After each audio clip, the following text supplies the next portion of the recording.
Hello friends. अब हम 2018 का स्टैंडर्ड डेविएशन बनाते हैं। बहुत इजी है, सिर्फ एक फार्मूला से बनता है, लेकिन 16 मार्क्स मिल जाएंगे। तो यहाँ पर आप 2018 का सेकेंड ईयर का असिस्मेंट फॉर लर्निंग का क्वेश्चन देख रहे हैं, जिसमें कि हम 6 नंबर बनाएंगे। इसमें है स्टैंडर्ड डेविएशन फाइंड आउट करना है। इसमें हमारा पिछले वाले वीडियो में जैसे था, डिसकंटिन्यूअस नहीं है, इसमें कंटिन्यूअस ही है। लेकिन इसमें आप देख रहे हैं कि क्लास इंटरवल और फ्रीक्वेंसी उल्टा लिखा हुआ है। इसमें स्टार्ट किया है आपका 35 to 40 से। हमें इसे अरेंज कर लेना है, इसे सीधा कर लेना है, ठीक है। उसके बाद आप यहाँ पे देखेंगे, हमने इस तरह से इसको अरेंज कर दिया है। 0 से 5, 5 से 10, इस तरह से अरेंज कर दिया है। उसके बाद इसके सामने फ्रीक्वेंसी सही सही लिख लेंगे क्वेश्चन से देख के, और उसके बाद उसको ऐड कर देंगे। जो टोटल सम ऑफ फ्रीक्वेंसी होगा वो आपका 40 होगा, ठीक है। इसी को हम n भी बोलते हैं, इसी को हम सम ऑफ फ्रीक्वेंसी भी बोलते हैं। फिर हम मिड वैल्यू निकालते हैं। मिड वैल्यू कैसे निकालते हैं? लोअर लिमिट और अपर लिमिट को ऐड करके उसको 2 से डिवाइड कर देते हैं, ठीक है। तो ये 5 है, 5 को 0 से ऐड किए और फिर डिवाइड कर दिए 2 से, तो 2.5। इसी तरह से 15 हुआ तो 15 को 2 से डिवाइड किए तो 7.5। इस तरह से इसमें एक पैटर्न है, 5 का डिफरेंस है। तो इसी तरह से सारा आ जाएगा। आप इसको करके भी देख सकते हैं, आपका इतना ही वैल्यू आएगा। फिर हम डी आई निकालते हैं। डी आई कैसे निकलता है?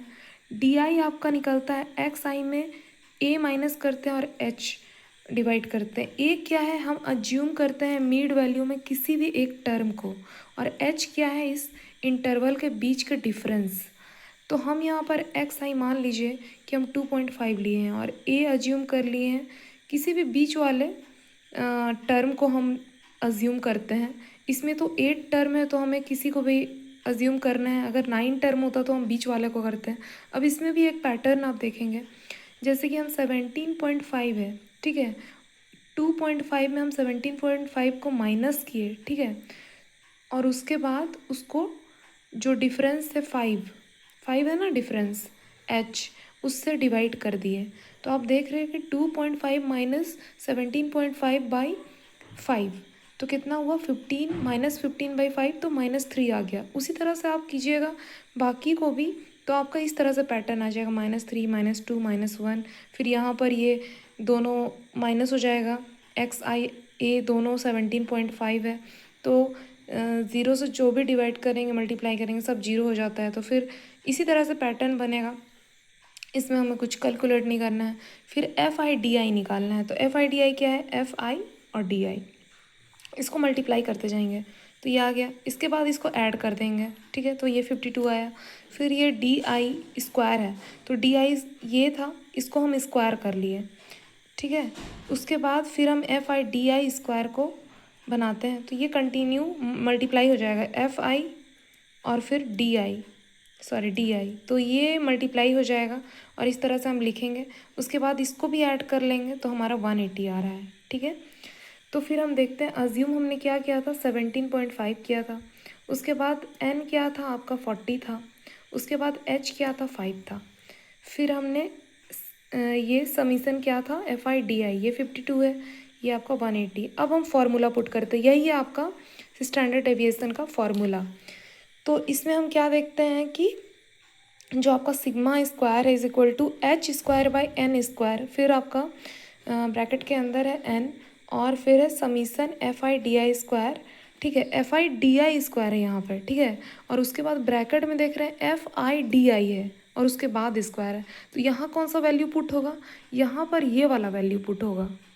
आप देख पा रहे हैं यहाँ पे F I D I square है, तो हम इसको वैल्यू को पुट करेंगे। और यहाँ एफ आई डी आई है, एफ आई डी आई, तो इसका स्क्वायर होगा, ठीक है। ये आपका नेगेटिव भी में भी आ सकता है बहुत सारा क्वेश्चन में, हमेशा ये पॉजिटिव में नहीं आएगा, ये ज़रूरी नहीं है।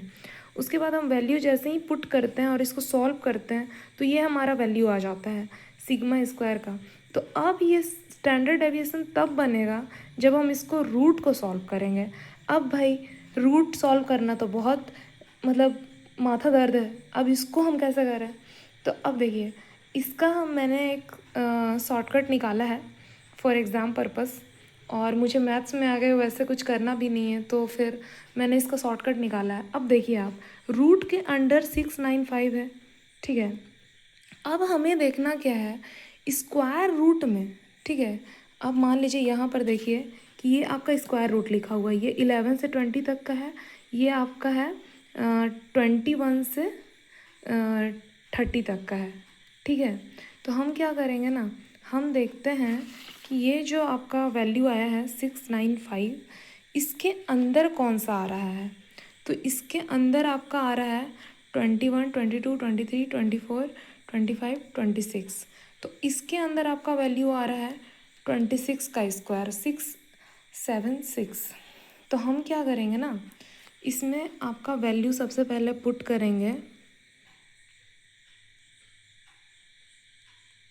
अब डेसिमल के आगे क्या करना होगा, देखिए सबसे पहले हमने क्या किया कि 695 के जो स्क्वायर रूट है वो हमें पता होना चाहिए, ठीक है, कि ये 26 का स्क्वायर जो है इसके अंदर लाई करता है, इससे बड़ा आपका नहीं हो सकता है। जैसे कि हमने देखा कि इसमें आपका 729 बड़ा हो जा रहा है उससे, और 676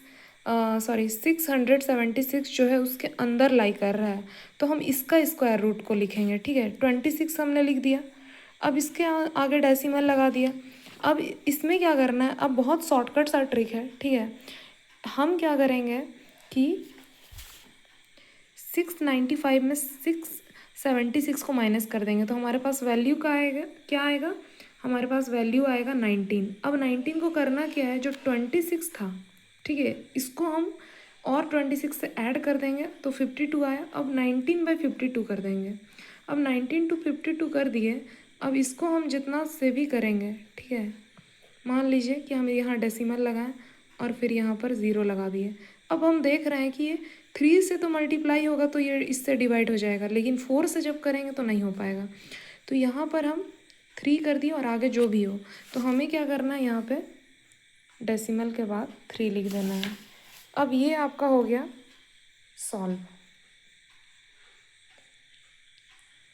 तो स्टैंडर्ड डेविएशन का यही एक ही फॉर्मूला है जिससे कि सॉल्व हो जाता है, लेकिन रूट में मैक्सिमम लोग फंस जाते हैं। तो रूट को ऐसे ही सॉल्व कीजिएगा, ये आंसर एकदम करेक्ट है, आप ऐसे भी करके देख लीजिए।